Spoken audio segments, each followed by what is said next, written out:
നിങ്ങൾ കൊണ്ടുപോകാൻ പറ്റിയ ഭക്ഷണം ഏതെന്നറിയോ? അത് തഖ്വയാണ്. തഖ്വയാകുന്ന ഭക്ഷണമാണ് കൊണ്ടുപോകേണ്ടത്. ഒരു മഹാന് പറഞ്ഞില്ലേ, കൈഫർ റഹീലു ബിലാ സാദിൻ ഇലാ വതനി ഇലാ യൻഫഉ മർഅ ഫീ ഗൈറു തഖ്വാഹു.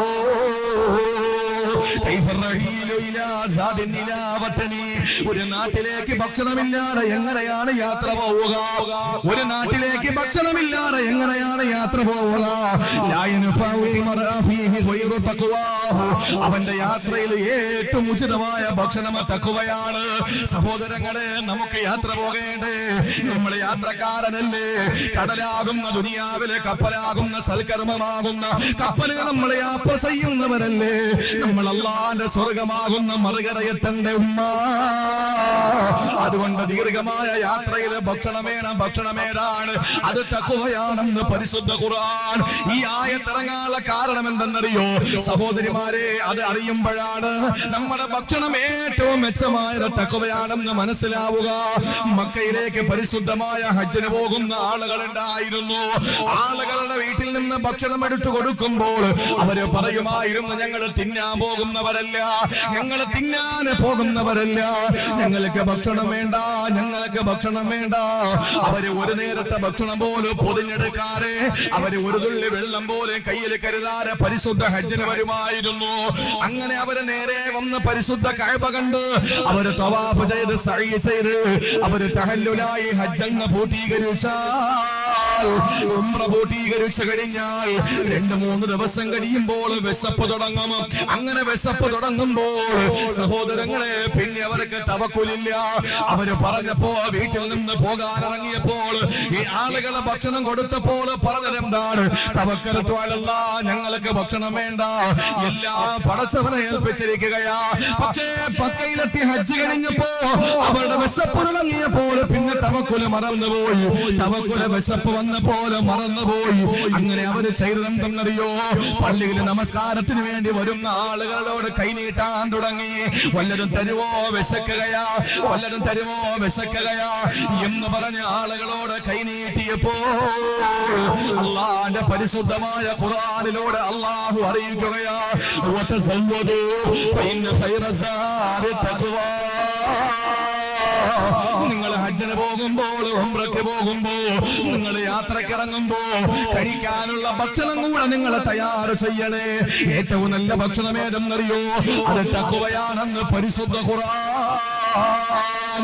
എന്ത് തഖ്വയാണ് ചട്ടൻ ചാലുകാരാ നമുക്കുള്ളത്? നമ്മൾ കഴിക്കുന്ന ഭക്ഷണം ഹലാലാണെന്ന് ഉറപ്പുണ്ടോ?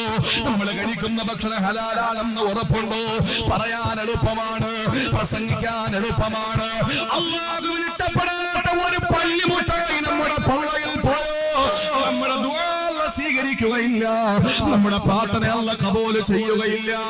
എന്റെ പ്രിയപ്പെട്ട സഹോദരങ്ങളെ, ചിന്തിക്കണേ.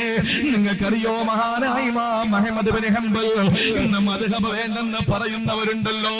മദ്ഹബ് വേണ്ട എന്ന് പറയുന്ന മിടുക്കന്മാര് വിഡ്ഢികളുടെ സ്വർഗ്ഗത്തിലാണ്. മഹാനായ ഇമാം അഹ്മദ് ഇബ്നു ഹംബൽ മുഹദ്ദിസ് അല്ലേ? മഹാനായ ഇമാം അഹ്മദ് ഇബ്നു ഹംബൽ ഫഖീഹ് അല്ലേ? മഹാനവറുകൾ ഒരു മദ്ഹബിന്റെ ഇമാമല്ലേ? അഹ്മദ് ഇബ്നു ഹംബലിന്റെ ജീവിതത്തിൽ ഒരു സംഭവം ഉണ്ടായി. സഹോദരങ്ങളെ, ഇമാം അഹ്മദ് ഇബ്നു ഹംബലിന് ഭക്ഷണം പാചകം ചെയ്യാൻ കുറച്ച് തൈരിന്റെ ആവശ്യം വന്നു. ബന്ധുക്കളോട് പറഞ്ഞു, തൈര് കൊണ്ടുവരുവോ? സഹോദരിമാരെ കേൾക്കാൻ വേണ്ടി കേട്ട് പറയുകയാ, കുറച്ച് തൈര് കൊണ്ടുവരുമോ? അങ്ങനെ കുറച്ച് തൈര് കൊണ്ട് ബന്ധുക്കളെ കയ്യിൽ കൊടുത്തു. സുബ്ഹാനല്ലാഹ്, ഇമാം അഹ്മദ് ഇബ്നു ഹംബൽ ആ തൈര് പാത്രം എടുത്ത് കയ്യിൽ വെച്ച് നോക്കിയപ്പോ മഹാനായ അഹ്മദ് ഇബ്നു ഹംബലിന് സംശയം വന്നു. അഹ്മദ് ഇബ്നു ഹംബൽ പറഞ്ഞത് എന്തെന്നറിയോ? എനിക്ക് ഈ തൈര് വേണ്ട, കാരണം ഇത് ഹലാലാണോ ഹറാമാണോ എന്നറിയാത്ത തൈര. ഇത് വ്യക്തമായി എനിക്ക് ഹലാലാണെന്നോ ഹറാമാണെന്നോ അറിയാത്ത തൈര. അതുകൊണ്ട് തൈര് എനിക്ക് വേണ്ട എന്ന് പറഞ്ഞു.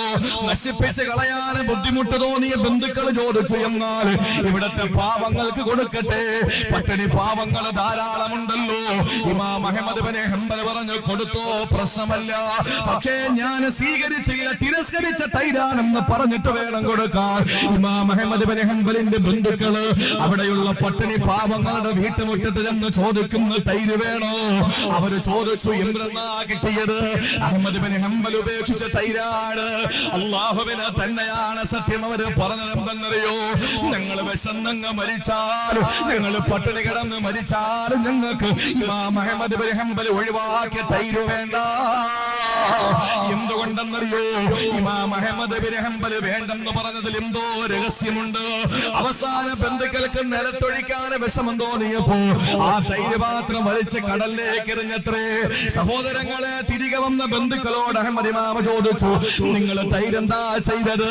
ഞങ്ങൾ കടലേക്ക് വലിച്ചെറിഞ്ഞെന്ന് മറുപടി പറഞ്ഞപ്പോൾ അഹ്മദ് ബിൻ ഹംബലിന്റെ ചരിത്രം പറയുന്നതെന്തെന്നറിയോ? എന്റെ ചട്ടൻ ചാലുകാരാ, എന്റെ ശബ്ദം ശ്രവിക്കുന്ന പ്രിയപ്പെട്ട പെങ്ങളെ, ഇവിടെയാ നമുക്ക് തഖ്വ നഷ്ടപ്പെട്ടു പോയത്. അല്ലാഹുവിനെ തന്നെയാണ് സത്യം. ഇമാം അഹ്മദ് ബിൻ ഹംബൽ മരിക്കുന്നത് വരെ പിന്നെ മത്സ്യം കഴിച്ചിട്ടില്ല. ഒരു പാത്രം തൈര് കൊണ്ട് കടലിലൊഴിച്ചാൽ ആ പാത്രം തൈര് കടലിൽ എന്താകാനാണ്?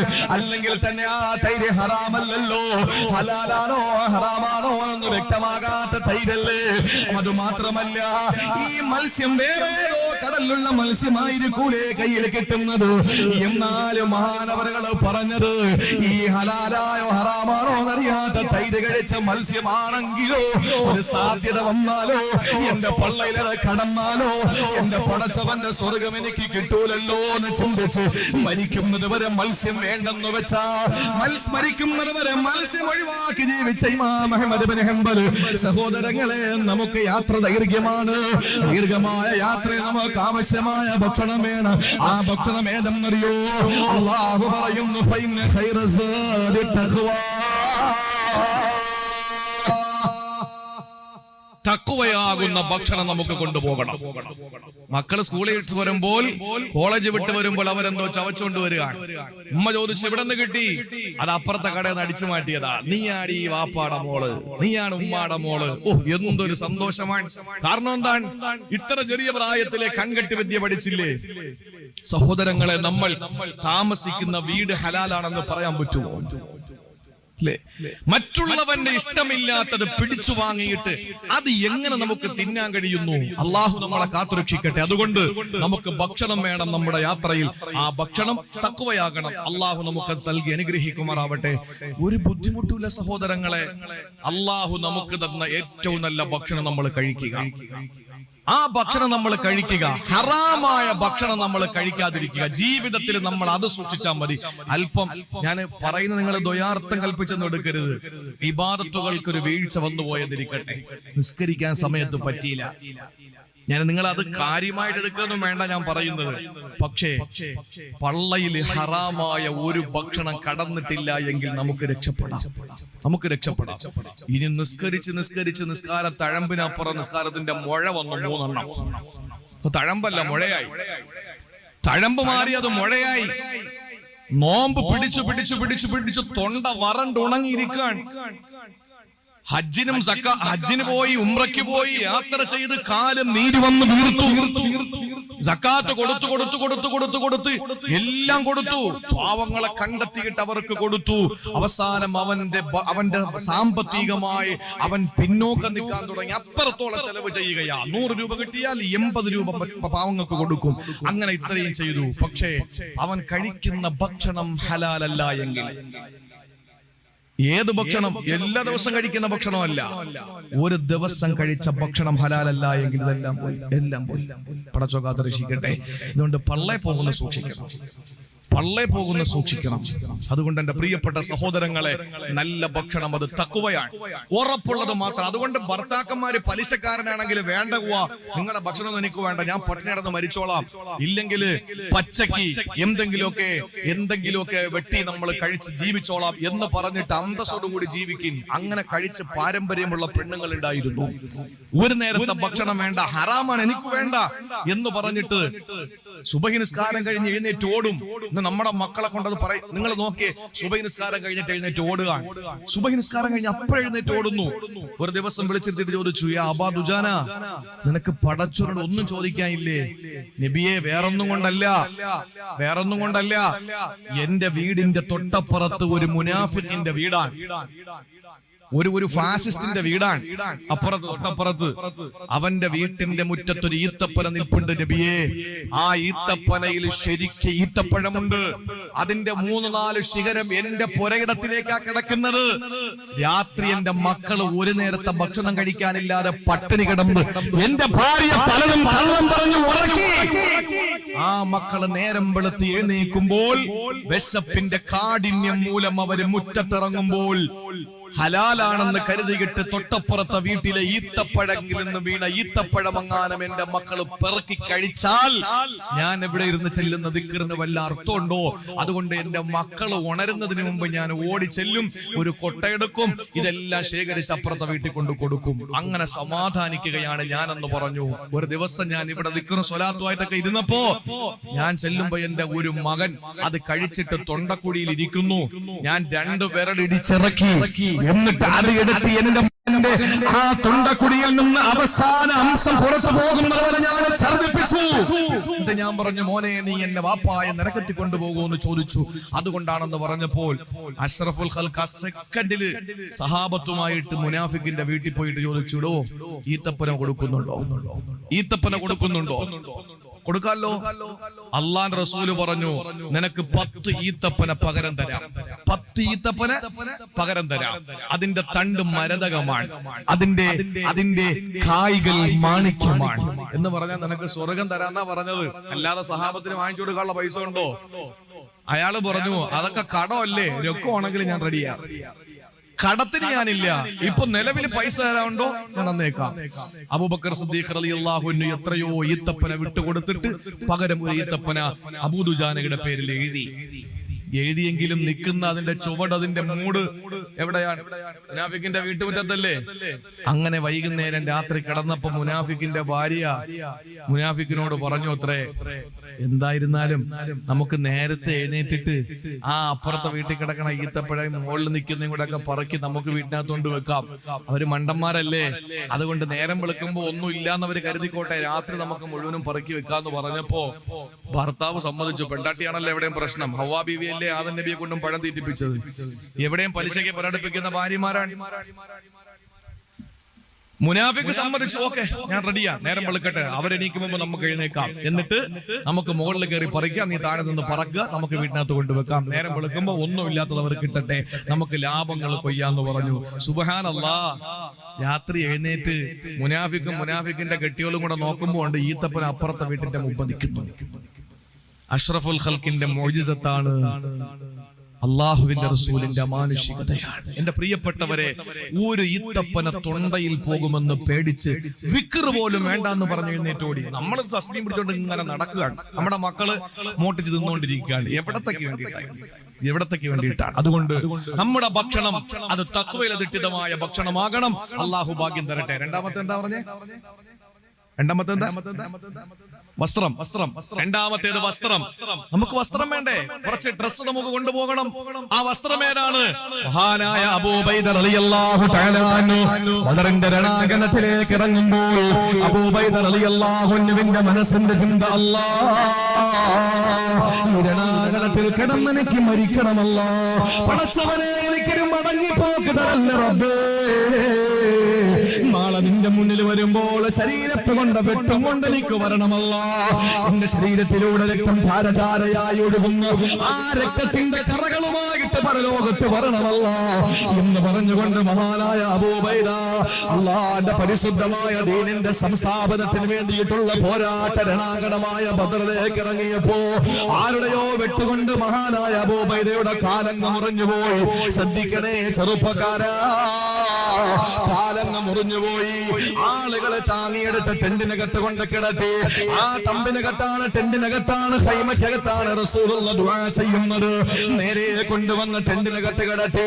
ബോധം കെട്ടുപോയ അബൂ ഉബൈദ മെല്ലെ മെല്ലെ കണ്ണു തുറന്നപ്പോ താന് രണാങ്കണത്തിലല്ല, താന് കിടക്കുന്നത് ടെന്റിനകത്താണ്, സൈമയ്ക്കകത്താണെന്ന് മനസ്സിലാക്കി അബൂ ഉബൈദ അല്ലാഹുവിന്റെ റസൂലിന്റെ മുന്നിൽ വരികയാണ്. എന്നിട്ട് നബിയോട് ചോദിക്കുന്നു, യാ റസൂലല്ലാഹ്,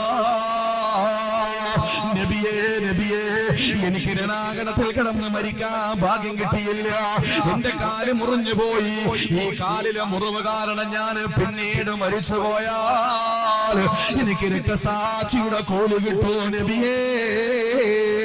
റസൂലുള്ളാഹിന്റെ മുന്നിൽ വന്ന് വീപ്പട്ടിക്കൊണ്ട് മഹാനായ അബൂബൈദ പറഞ്ഞതെന്താണ്? പുകഴുണ്ട ഇരുപേരും അഭിഷേകത്തിൽ പുകഴും ഹബീബുല്ലാഹ് തിരുമുൻപേറ്റി വെഞ്ചകളം വിട്ട് പിരിഞ്ഞു ഞാനേ ഒളിവർ ശഹീരാമോ അനാ പൊന്മാരേ പഞ്ചം തൊഴപ്പോ ചുണ്ടനക്കിയും വെഞ്ചർ ഫലീരൂട്ട് ശഹീദാകും നീ. റസൂലുള്ളാഹി പറഞ്ഞു, പൊന്നുമോനെ അബൂബൈദ, നീ എവിടെ കിടന്ന് മരിച്ചാലും നീ രക്തസാക്ഷിയാണ്. ഇത് പറഞ്ഞപ്പോൾ അബൂബൈദ റളിയല്ലാഹു അൻഹു ഒരു പാട്ട് പാടി. എന്താ പാടിയതെന്നറിയോ? فإني مسلم وارجو به عيشا من الله عاليا. അല്ലാഹുവേ, എന്റെ കാലുകൾ മുറിച്ചോട്ടെ, പ്രശ്നമല്ല. എന്റെ കൈകാലുകൾ മുറിച്ചു മാറ്റട്ടെ, പ്രശ്നമല്ല. എന്റെ ശരീരത്തിന്റെ അവയവങ്ങളെല്ലാം അവർ പിച്ച് ചീന്തട്ടെ, പ്രശ്നമല്ല. ഞാൻ ആഗ്രഹിക്കുന്നത് അല്ലാഹുവേ നിന്റെ ഉന്നതമായ പദവിയാണ്.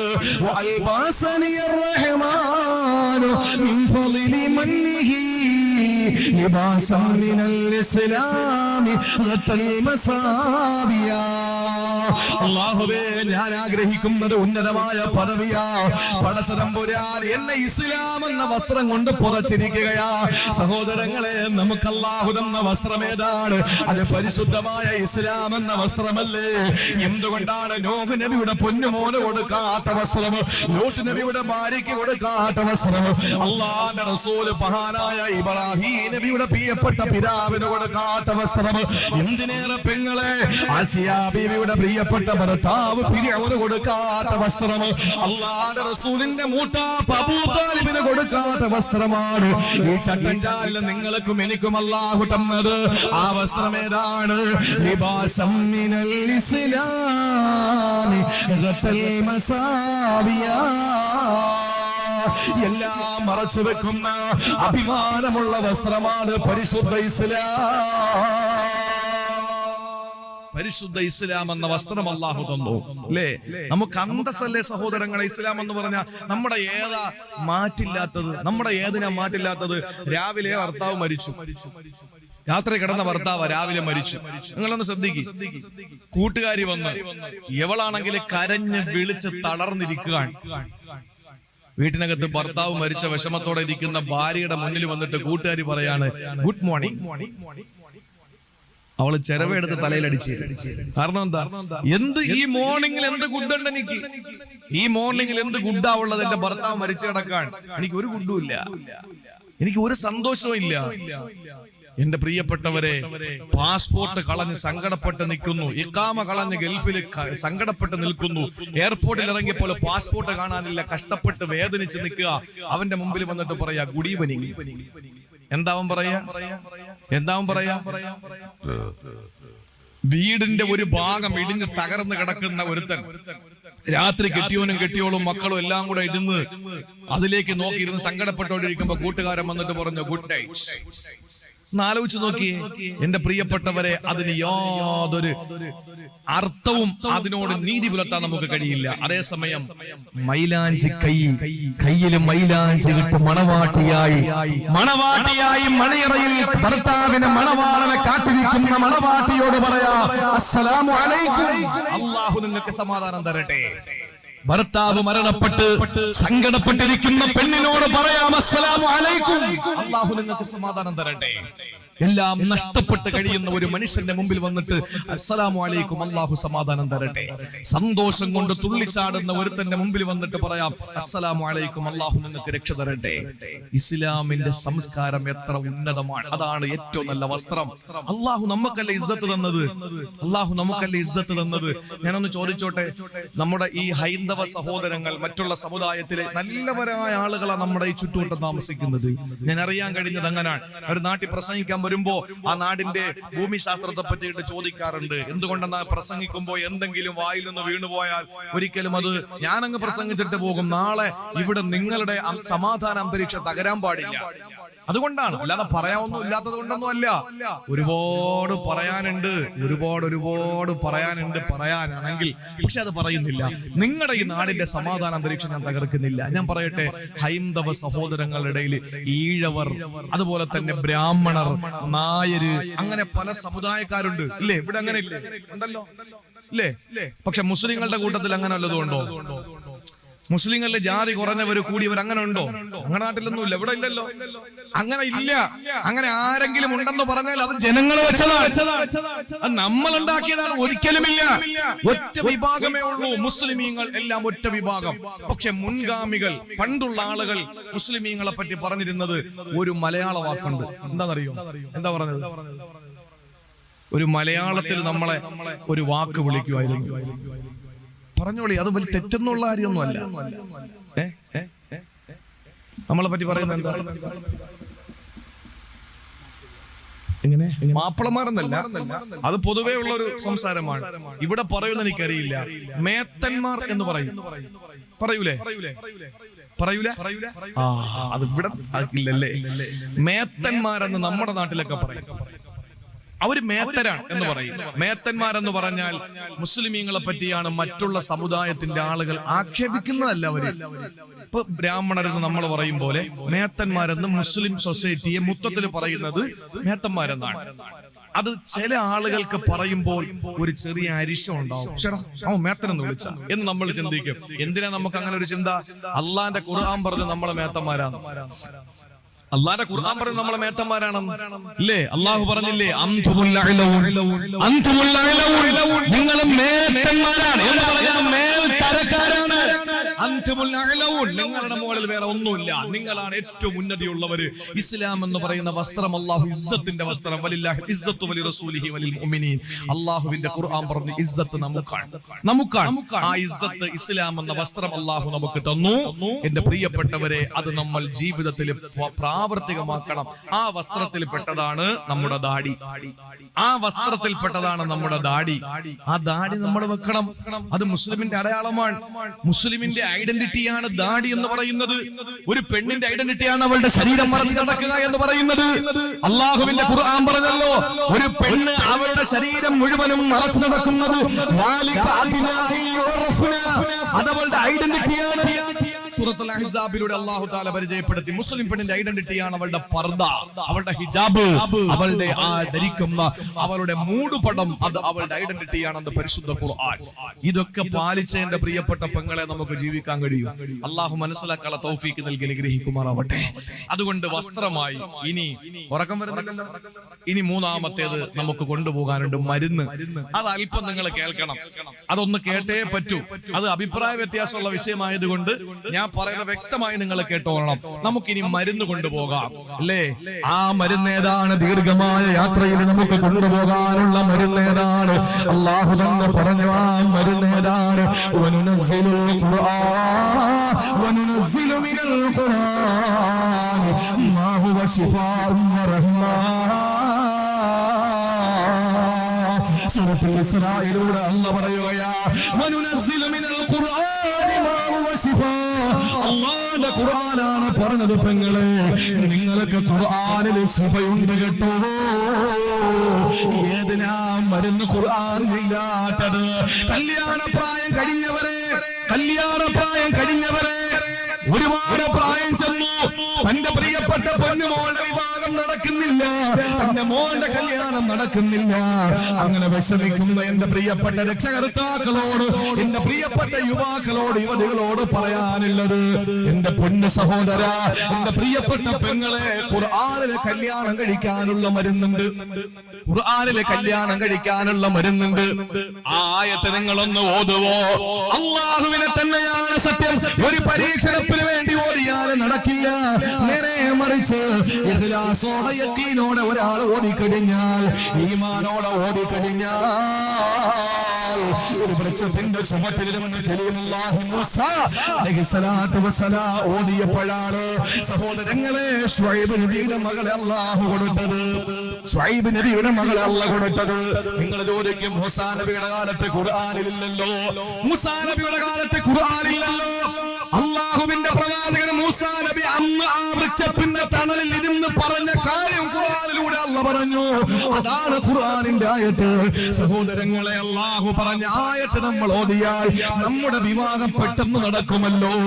എവിടെയാണ് ഖുർആനിലും വരുന്നില്ലാത്തത്? എവിടെയാണ് വരുന്നില്ലാത്തത്? കുഞ്ഞുമക്കൾ ജീവിതത്തിൽ ഒരുപാട് ആഗ്രഹമാണ് ഒരു കുഞ്ഞിക്കാല് കാണാൻ. ജീവിതത്തിലെ വിവാഹം കഴിഞ്ഞ കൊല്ലങ്ങളായി ഒരു കുഞ്ഞിക്കാല് കാണാൻ കൊതിയോടെ കാത്തിരിക്കുമ്പോൾ പോകാത്ത ആശുപത്രികളില്ല, മുട്ടാത്ത വാതിലുകളില്ല. സഹോദരങ്ങളെ, എന്തിന് നിങ്ങൾ പോകണം? ഏത് ഹോസ്പിറ്റലിൽ പോകണം? അല്ലാഹുവിന്റെ ഖുർആനിന്റെ ഒരായത്ത്, ആ ആയത്ത് ഓതിയപ്പോഴല്ലേ മഹാന്മാരായ പ്രവാചകന്മാര്, പ്രായം ചെന്ന പ്രവാചകന്മാർക്ക് അല്ലാഹു മക്കളെ കൊടുത്തത്. സഹോദരങ്ങളെ, റബ്ബിലാ തദർനീ ഫർദൻ വഅന്ത ഖൈറുൽ വാരിസീൻ. ഖുർആനില്ലാത്ത ഏതാണ്? കല്യാണം കഴിക്കാൻ റബ്ബി ഇന്നി ലിമാ അൻസൽത ഇലയ്യ മിൻ ഖൈരിൻ ഫഖീർ. പാപ്പാർന്ന് ഓതിക്കളയരുത്, പ്രായമുള്ളവരൊന്നും ഓതിക്കളയരുത്. എന്റെ പ്രിയപ്പെട്ട സഹോദരങ്ങളെ, ഖുർആനില് എല്ലാ കാര്യങ്ങളും ഖുർആനകത്ത് അടങ്ങിയിട്ടുണ്ട്. വനുനസ്സിലു മിനൽ ഖുർആനി മാ ഹുവ ശിഫാഉൻ വറഹ്മത്തുൽ ലിൽ മുഅ്മിനീൻ. മുഅ്മിനീങ്ങൾക്ക് റഹ്മത്തും ശിഫായുമാണ് വിശുദ്ധമായ ഖുർആൻ എന്ന് അല്ലാഹുവിന്റെ പരിശുദ്ധ ഖുർആൻ സൂറത്തുൽ ഇസ്രാ. ഇനി എന്തിനാ? നമുക്ക് എല്ലാത്തിനും വരുന്നുണ്ട്. ഇനി പാമ്പ് കടിച്ച് എന്താ ചെയ്യും? എന്റെ പ്രിയപ്പെട്ട സഹോദരങ്ങളെ, ഒരു മാരക രോഗം പിടിപെട്ടു, എന്താ ചെയ്യുക? അള്ളാഹുവിന്റെ ഖുർആനിലും വരുന്നുണ്ട്. ഹബീബായ നബിയുടെ സഹാബത്ത് ഒരു യാത്ര കഴിഞ്ഞ് മടങ്ങി വരുമ്പോ അവർക്ക് ഒരു നേരത്തെ ഭക്ഷണം കഴിക്കാൻ കയ്യില് വകയൊന്നുമില്ല, കുടിക്കാൻ വെള്ളമില്ല. സങ്കടപ്പെട്ടുകൊണ്ടവര് വരുമ്പോഴാണ് ഒരു ഗ്രാമത്തിലെത്തുകയാ. ആ ഗ്രാമത്തിൽ ഒരുപാട് ആട്ടിൻപറ്റങ്ങളുടെ മുതലാളിമാര് താമസിക്കുന്നു. ആട്ടിൻപറ്റങ്ങളെ മേച്ച് നടക്കുന്ന മുതലാളിമാരാണ്, ആട്ടിടയന്മാരാണ്.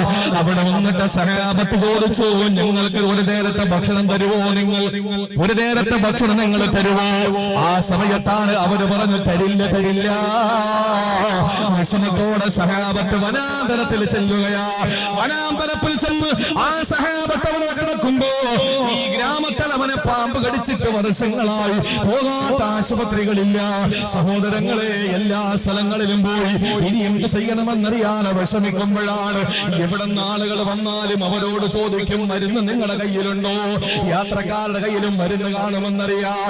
അങ്ങനെ അവരുടെ അടുത്ത് വന്നിട്ട് ആ ഗ്രാമത്തലവന്റെ ബന്ധുക്കൾ ചോദിക്കുകയാണ്, നിങ്ങളിൽ ആരെങ്കിലും മരുന്ന് കൈവശമുള്ളവരുണ്ടോ? അല്ലെങ്കിൽ നിങ്ങൾ ആരെങ്കിലും മന്ത്രിക്കുന്നവരുണ്ടോ? സഹോദരങ്ങളെ, ഒരു സഹാബി പറഞ്ഞു, ഞാൻ മന്ത്രിക്കുന്നവനാണ്.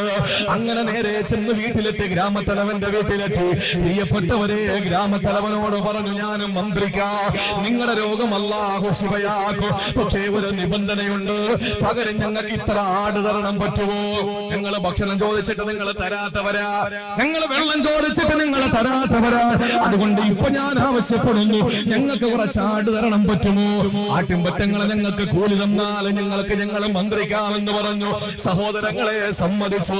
പരിശുദ്ധ ഖുർആൻ സൂറത്തുൽ ഫാത്തിഹ ഓതി ആ തുപ്പുനീരെടുത്ത് ആ രോഗിയുടെ ശരീരത്തിൽ നിന്ന് പുരട്ടി കൊടുത്തപ്പോ വർഷങ്ങളായി കിടപ്പിലായിരുന്ന ഗ്രാമത്തലവന് ചാടി എണീക്കുകയാ.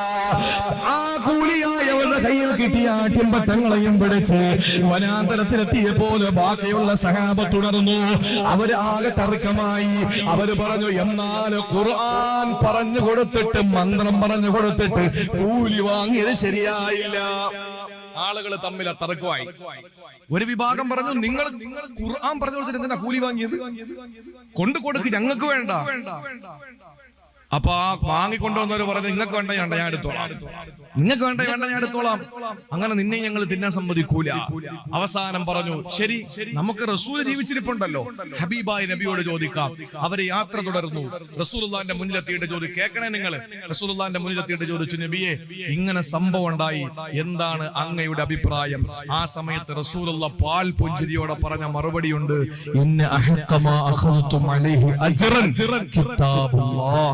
കൂലി വാങ്ങാൻ പറ്റിയ മാർഗം, ഏറ്റവും ശ്രേഷ്ഠമായ മാർഗം അത് അള്ളാഹുവിന്റെ ഖുർആനാണെന്ന് നബി മുഹമ്മദ് മുസ്തഫ. കൂലി വാങ്ങാൻ പറ്റിയ ആകാശത്തിന് താഴെ ഭൂമിക്ക് മുകളിൽ ഏറ്റവും നല്ല മാർഗം MP സ്ഥാനമല്ല, MLA സ്ഥാനമല്ല, മന്ത്രി സ്ഥാനമല്ല, പ്രധാനമന്ത്രി പദവിയല്ല, രാഷ്ട്രപതി പദവിയല്ല. ഏറ്റവും നല്ലത് കൂലി വാങ്ങാൻ പറ്റിയ മാർഗം അത് റബ്ബിന്റെ ഖുർആൻ പറഞ്ഞു കൊടുത്ത് കിട്ടുന്ന ഹദിയ വാങ്ങലാണ് ഏറ്റവും അത്യുത്തമം നബി മുഹമ്മദ് മുസ്തഫ. ഇനി നിങ്ങൾ കേൾക്കണേ, നിങ്ങൾ പറയും നബി അങ്ങനെ പറഞ്ഞു, പക്ഷെ നബി അതിൽ നിന്ന് ഒരു പീസ് ഇറച്ചിയെങ്കിലും കഴിച്ചോ? നബി പറഞ്ഞു നിങ്ങൾ എല്ലാരും കൂടെ വീതിച്ചോളാൻ പറഞ്ഞു. എന്നിട്ട് അവസാനം പറഞ്ഞു അതിന്റെ ഒരു ഭാഗം എനിക്ക് നന്നേക്കാൻ പറഞ്ഞു. ഇനി ഒരു കാര്യം ഞാൻ നിങ്ങളോട് പറയട്ടെ, ഈ ഹദീസ് എവിടെ ഉണ്ടെന്നറിയോ? ചിലര് പറയും ഇത് ഇയാളെ മന്ത്രവാദിയായിരിക്കും എന്ന് പറയും. ഈ ഹദീസ് എവിടെ ഉണ്ടെന്നറിയോ നിങ്ങൾക്ക്? ഇത് സാക്ഷാൽ സ്വഹീഹുൽ ബുഖാരിയിലുള്ള ഹദീസാണ്. അതെവിടെ പറഞ്ഞു?